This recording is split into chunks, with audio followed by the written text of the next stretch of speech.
So the full statement from President Trump in the immediate aftermath of that missile launch. Former British ambassador to Syria, Peter Ford, is with me now. Very good morning to you. Good morning.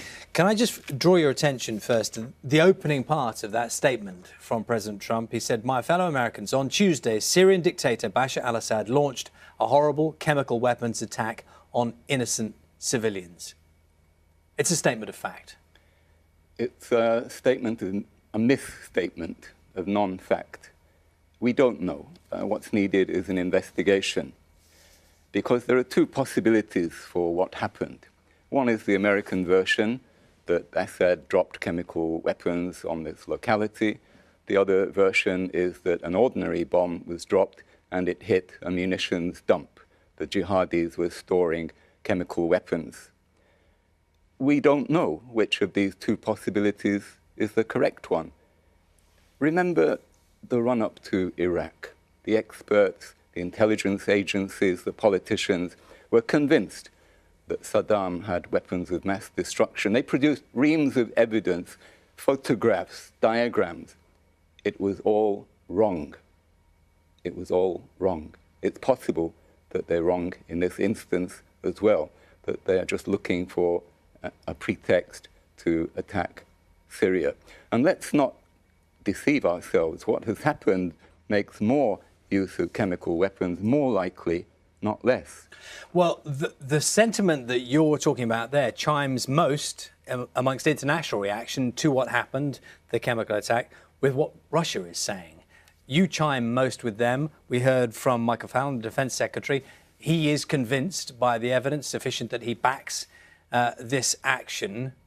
Why is it then that you are, if you like, a relatively lone voice? I don't leave my brains at the door when I examine a situation analytically.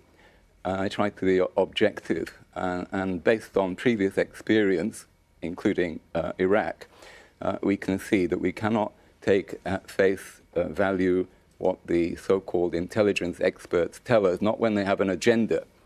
But come back to the main point, it's not going to end here. And we are likely, Britain, to be dragged into it, because Trump has just given the jihadis 1,000 reasons to stage fake flag operations, seeing how successful and how easy it is with a gullible media to provoke the West into intemperate reactions.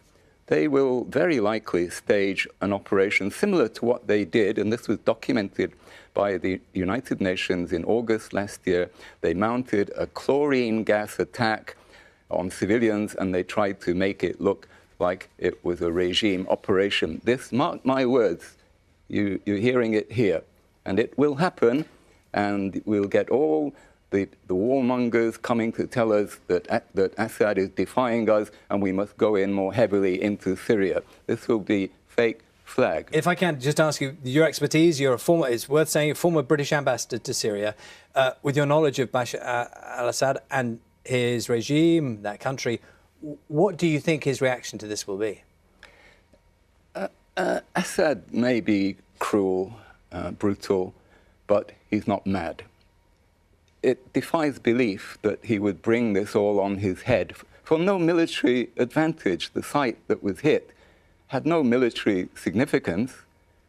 It made absolutely no sense. Well, in a way, we're going back to the previous argument. My question is more about what happens. He would have angered the Russians for no other reason. This is simply not plausible. But how will his behaviour change? Now he knows President Trump is prepared to launch cruise missile attacks.